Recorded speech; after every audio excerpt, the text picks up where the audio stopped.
ko doko nale ale salli welela de ko na be salli wele ko doko ale ba fa Allahu akbar ko ale ba sama ko o mani ko be cogo de cinya de do kana sama ni ko Allahu akbar kibaru o ye dundu belebele bade donc kuma be yelema mana be yelema ola donc ita sama ko jugo Allahu akbar o ye dundu belebele bade donc mana yelemana o bora ala togola amana be ke koro were de donc ita sama ko jugo ita sama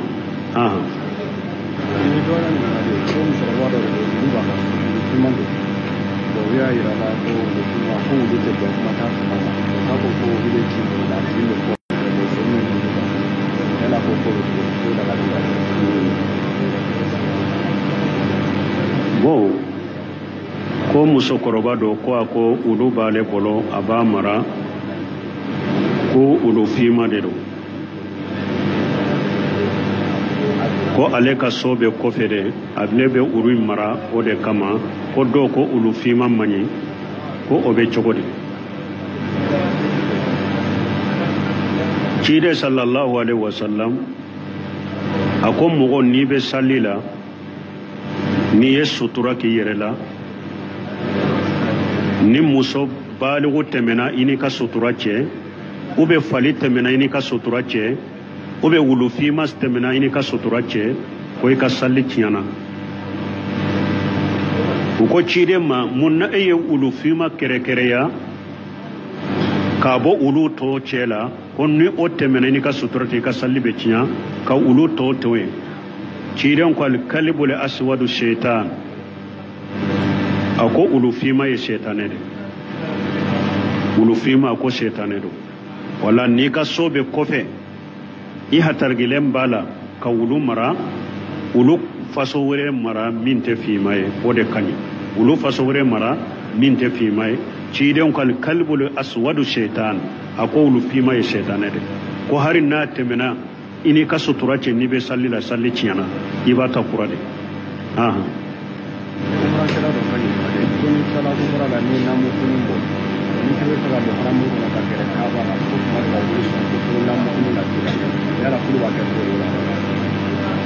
bo konni nye umura kela doye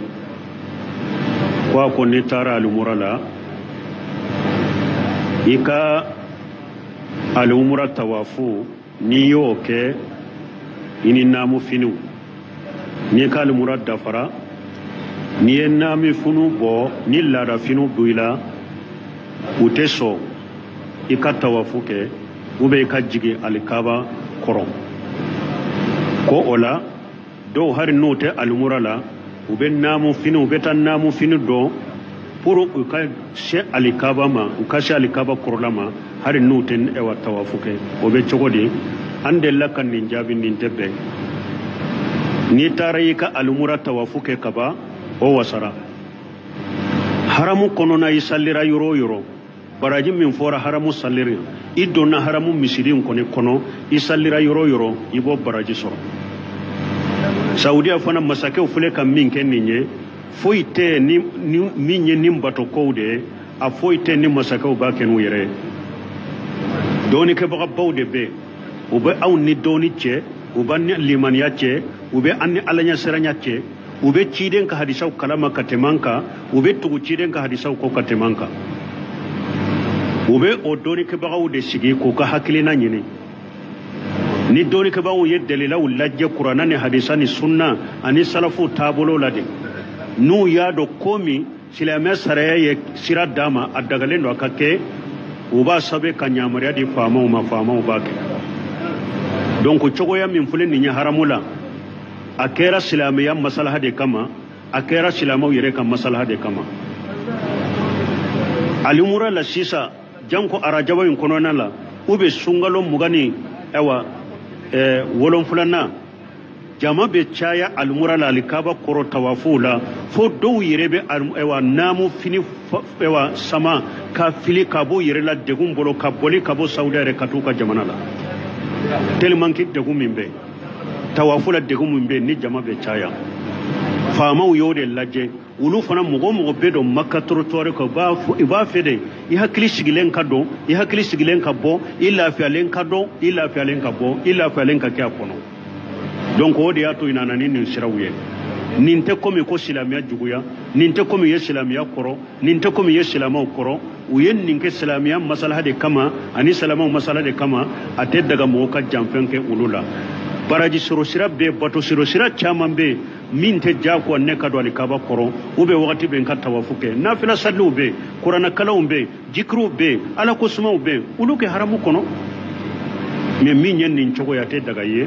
n'i y'i ka alimura tawafu kɔni kɛ i n'i ka naamu fini a tɔ n'u y'i ka laada finiw dɔn alikaba kɔnɔna la i bɛ se kuranakala min na i t'a kɛ kuranakala ye i bɛ se nafila min na i t'a kɛ nafila ye i bɛ se jikiriw min na ala ko suma min i t'a k'o ye i kana mɔgɔ tɔɲɔ i kana janfan kɛ i bato kɛla tɔn i b'a kɛ ka bato de kɛ bato yɔrɔ de don ala ka haramu yɔrɔ de don kana kɛ tɔɲalikɛla o yɔrɔ la kana kɛ nkalontigɛla ye o yɔrɔ la kana kɛ janfantɛ o yɔrɔ la an bɛ min fɔ an ka mɔgɔw ye ani an bɛ min fɔ ɲininkalikɛlaw ye o ye nin dɛ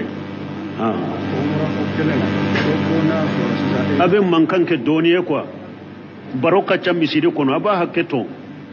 a b'a hakɛ to ka baro in to ye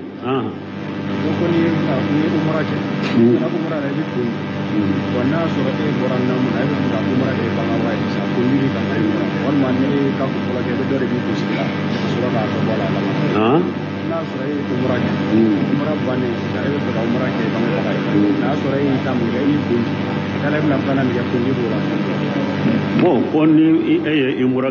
kɛ yɛrɛ i ye kundi ni i bɛ umura kɛ i ye umura kɛ bangebaga ye kundi b'a la an bɛ hakili jigin fɔlɔ mɔgɔw dɔw b'a kɛ fana n'u taara Maka ye alimura kɛ u yɛrɛ ka alimura kɔfɛ u bɛ alimura caman kɛ k'u to Maka u bɛ bɔ ka taa Tan'im ko Masjidu Aisha u bɛ taa naamu ta ye ka na mɔgɔ dɔw bɛ yan tile kelen kɔnɔ a bɛ se ka alimura 4 kɛ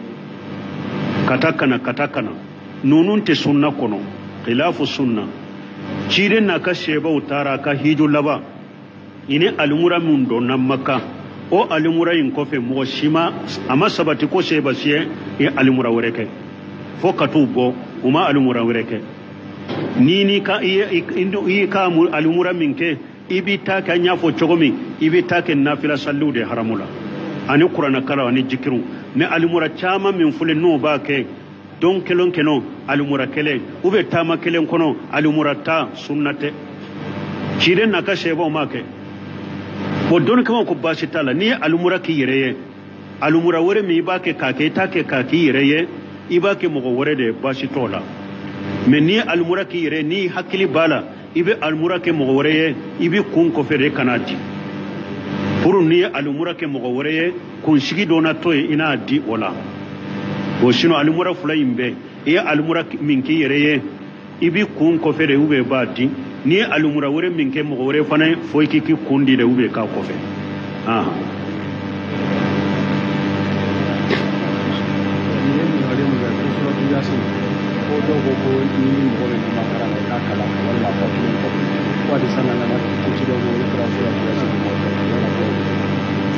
bon o dɔw ka ɲininkali dɔ ko ciden ko hadisa dɔ na iqra'u ala mautakum suratu yasin ko ciden ko aka suratu yasin kala u kan dɔw bɛ nin kɛ ni mɔgɔ fatura a fatulen kɔfɛ u bɛ mɔgɔ dɔw nati kuranna bɛ min kun na ko a ka suratu yasin kala su in kan dɔw hari kuranna tɛ min kun na u bɛ mɔgɔ dɔw wele a bɛ kuranna ta a bɛ suratu yasin ta ka kala kan ni hadisa kosɔn ni hadisa ye hadisu dayif hadisa sahalen tɛ hadisa lafulen de don a ma saha ka bɔ ciden bolo dɔɔni kibaw ko hari n'a sahara iqra'u ala mautakum suratu yasin hari ni hadisa in sahara alla ɲini tɛ ni nin bɔra mɔgɔ la kɛra su ye kaba a ka yasin kala kan laɲini t'o ye parce que su kuranna kalansi t'ale nafa hari ni hadisa sahara laɲini ye de ni min ni nimakara bɛ ɲɔgɔn na ni min ni nimakara ni saya bɛ ɲɔgɔn na a ka to ka suratu yasin kala kɔnɔ la alla suratu yasini nin lahala ani nin dancogo ani nin boncogo ube suratu yasini kono nin nima karabe min na bake kakala koro abo me ube ke sababu ko anake sababu kan nin bon ko o nogoyaye doni ko ko ni hadisa insara la nyini be kede sana kasari nani nima karabe nyogona kakala kono pura kan nin boli nogoyaye me afatulin ko fe ote ka soro fana hadisa masaha yere hadisa masaha ani nima karabe nyogona ka yasini karawo hadisa masaha afatulen ko fe ka yasini kalaka hadisa masaha Allah fulendo aha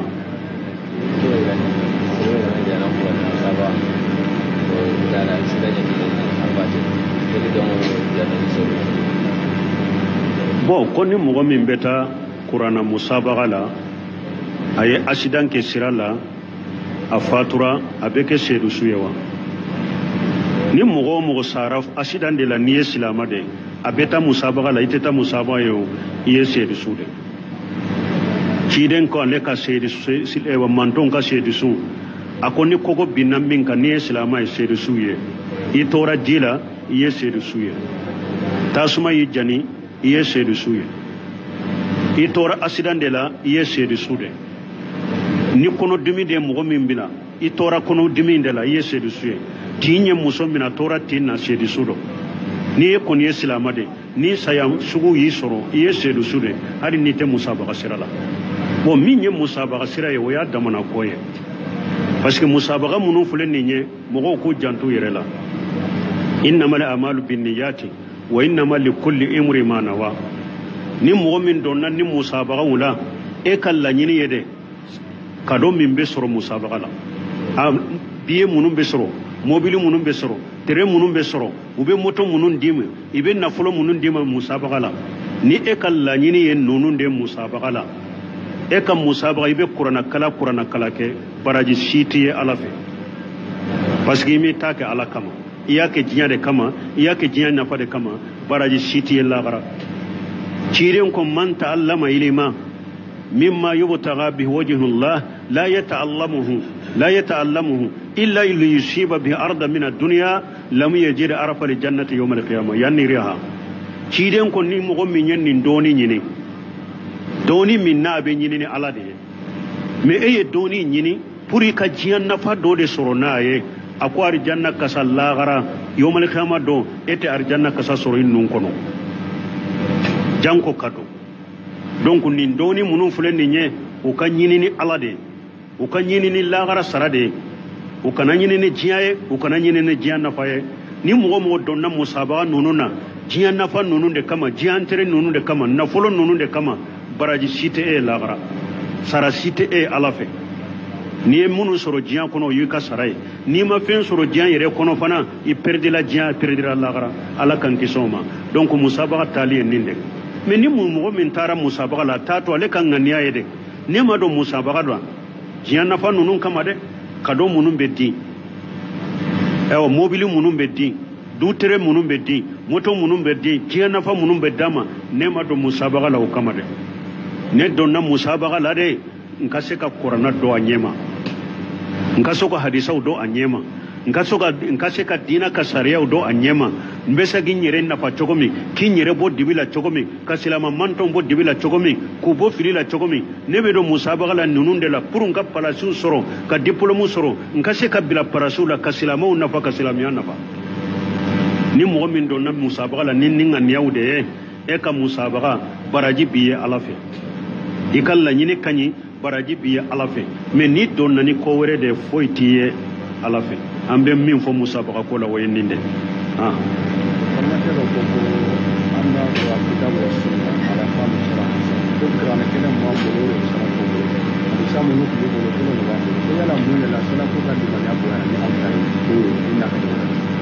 bon ko do ko amma ko amba fa al-Qur'an wa sunna la fa musalafu salih kolli mana kelemin be ko mun namba fo Qur'ana ni hadisa sarafu ka famuka ko Qur'ana kelemin tumbe sarafu bolo de bambolo Qur'ana kelemin tumbe hadisa kelemin tumbe sarafu bolo o de bambolo mun ba sarafu fasamanta anka ala da yu fasamanta anka ha ko mun ye salafu kalli mana bonya katemanka tauhidi min tumbu bolo alanya siranya min tumbu bolo ulu kalanya sirana banka la siranya nye ukat tauhidi banka tauhidi nye ukalli mana banka li mana nye ukat dina kanu banka dina kanu nye ninde yu uta bonya katantaka parce que ulu ta ma fe wore nyakambala alata chidenta jinyana tatula wode ukalli mana bonya katemanka wode ato tumami chiden yere ni ala yere ko al muqarrabuna asabiquna sabiquna tumami ala yere yu fo suratu al waqi'a kono ay ko sullatu min al awwalina wa qalilun min al akhirin tumami ala yere ko asabiquna sabiquna munu sabiquna ye munye munu ala ye fengo fen wajibu ko ya beke ala ye fengo fe haramu yaka u ya betoy makaruhu ya betoy sunnani mustahabu ya beke salafu tumbe nin cogo de la yala an ka wakati labanna an be nin cogo la wa an yala ka wajibi beke wa an yala ka haramu betoy wa an ye sunna beke wa an ye makaruhu betoy wa salafu ninde yu kalli mana ponya katemantaka ala ye fengo fen wajibe luka ala ka nyamari ka fengo fen ye wajibe luka u ya kede fengo fen ye haramu ye u ya toyre fengo fen ye sunna ni musabu ya ke fengo fen ye makaruhu ya toy ninde yu kalli mana bonya katemantaka ori ato tumami ala yu fo suratul waqi'a kono ako sullatu min al awwalina wa qalilun min al akhirin ako ni mo sugun u kacha ciden kam manton folola no ka dogo ciden kam manton labanna sabiquna kallo dogo ciden kam manton labanna donc ninde ubiranye awa ciden fana ko wanna khairan nas wa khairun nas qarani summa alladhina yulunahum summa alladhina yulunahum ciden ko le kam manton so herama ale yere ka jama sebon ni sebo boray munun tugulembe sebo la tabinaw nu ulu boray munun tugulembe tabinaw la tabiina ciden yere ye sere yake nununye kon nin jama kulu sabade kanyi katemale kam mantombe ka donc ninde kera sababu ye salafu kalli mana bantanye ciden yere de yutanu ko banye ako ale kam manton ka se hoirama ye nin jama kulu sabade kausa ale kam mantombe ye sebon ani tabinaw donc ninde yato ala yere ye sere akuye ku fasamanta ciden kam manton toka ciden ye sere akuye ku fasamanta ciden kam manton toka donc ninde yato u kalli man yakabo anta yu kausanye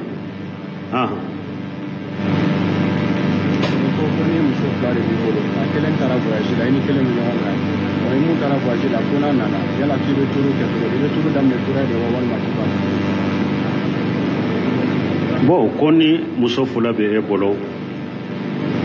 kelen tera muso kelen tara voyasila neni muso kelen de tora ni be ewashi ofe min tara voyasila don munun temena ko fe bu sarayewa don ke ba ko muso ka voyasi chogo ya fula de na ya suru muso ka voyasi a voyasira atara ayire de kam makola atara ayire de kachila e che kachite e ma bira voyasi na voyasi nya ayire de kala nyiniye ayire de kachido ayode voyasi ke abe hakke kes voyasi yorola abina parce que atara ayire de kam makola ote jate eko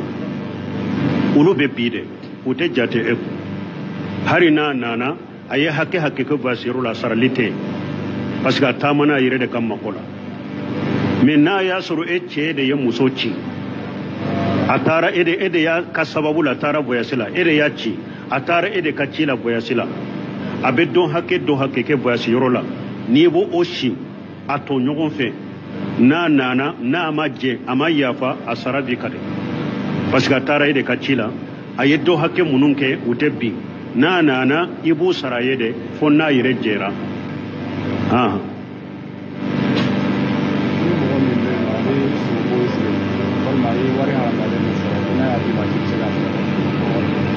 bo koni mogo dobe mogo min be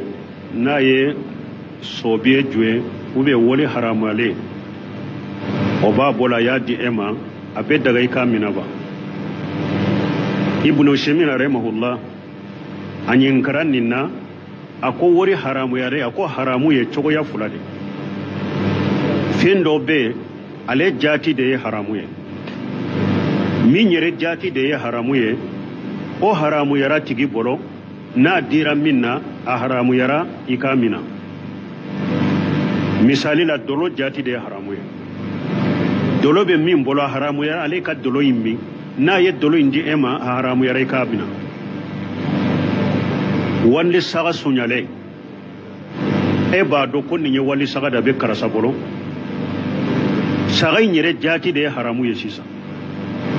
min nya sunya a haramu lembo bolo ni e yere ba do fana saga sunyale ndo ya dima a haramu yara ikamina parce que saga njati de haramu ye wali tado donc ni haramu qualité min fule ni haramu yara tigi bolo na dira min na haramu yara ikamina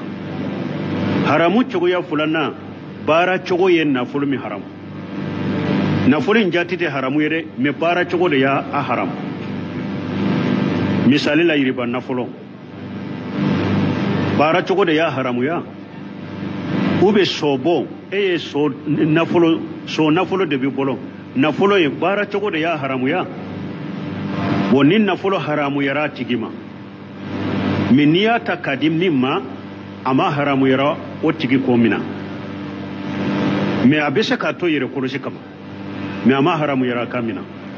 tuma bunu simini yen nim fa ya delila ke munye yahudiyaw ala ya fo qur'ana kono ko iriba dunnaw dedo haramu dunnaw dedo me yahudiyaw ye tiden so ayamina utumbe sogo dama ube dumunu dama ube falu dama ube bamuru dama abamina kasoro yahuda ala ko sama'una lil kadhibi akaluna lil suhuti ala ko yahudaw galon fo baga nganaw dero galon lamel kala nganaw dero haramu dunnaw dero me yahudaw tumbe ciden so abamina wala nafolo min nyini chogo de ya haramu ya a haramu yara tigi bolo men na dira e mama haramu yara e kamina ama haramu ya e kamina e be se kamina ka kima koy misali la sisa munna doni ke bawo ko konni walli nafolo bi e bolo ube nafolo haramu lembe e bolo ika saga tigima ni ta tigi yorodo munna ko kadi fantando ma na tun haramu yara fantan bolo ba fa ka damawa munna doni ke bawo ko konni ye iriba nafolo ta bankila e tun ta do ko iriba do me ina na do sisa ko iriba do ayasoro e yata munna ka fo ya fo ko ka di fantando ma ube ka do hera sira do ma puri ka kisama na tun haramu yara fantama ba fo ka damawa ate fo ka dama don ka ba bolon wala ni bara chogo yen na folo mi haramu yara na dira ema ama haramu ya ikamina da daga rai kamina ni ye fantai ibaki kam makoy nanyen nin fo do be se ka fo abubakar siddiq a jondo tumba bolon ababila tile kuna kata barake na ye misro abena da abubakar ma abubakar batu dondola abubakar ka jonke intara barake ama barasoro kato jahiliya la jala kolonfilina de tundo aye kolonfili ke doye jahiliya la tigi masara asilam yalen kofe abe yale ka bara nyini kanu tigi benna aka jurutum be minna aka kolonfili jurutum be minna o tigi ye juru insaraye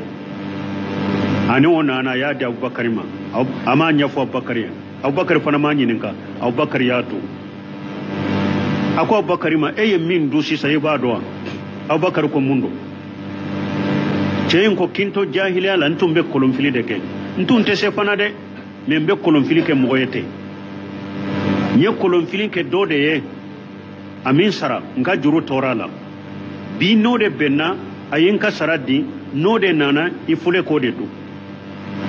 abubakar siru ya bolo da kan kono ka fono ka bebo ko abubakari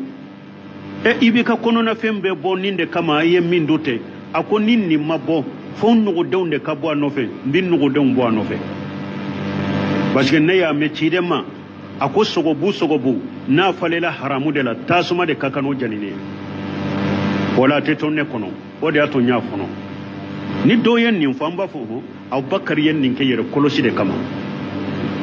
yere kolosi kama ne fana fo nyen nindo ni nyen nafolo haramulendo bara choko haramulendo so bode fulano bolo irba nafolo de fula bolo ayet dolo de fere ode nafolo fula bolo neto mina mbinyere korosi kamina litoy basitika ke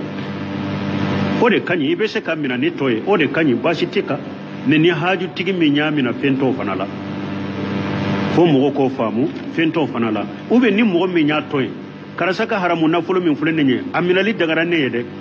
min nimbanna kamina ubeke sababu abe haramu imbila abe daga yeke ba kaka haramu nafolo imina puro aka haramu imbila ni ya toide kama nimfana dagara nimfana kanyi mi ambe mi mfo amila li kolima haramu ya subhanaka allahumma rabbuna bihamdika ashhadu an la ilaha illa anta astaghfiruka wa atubu ilayk ko doko nale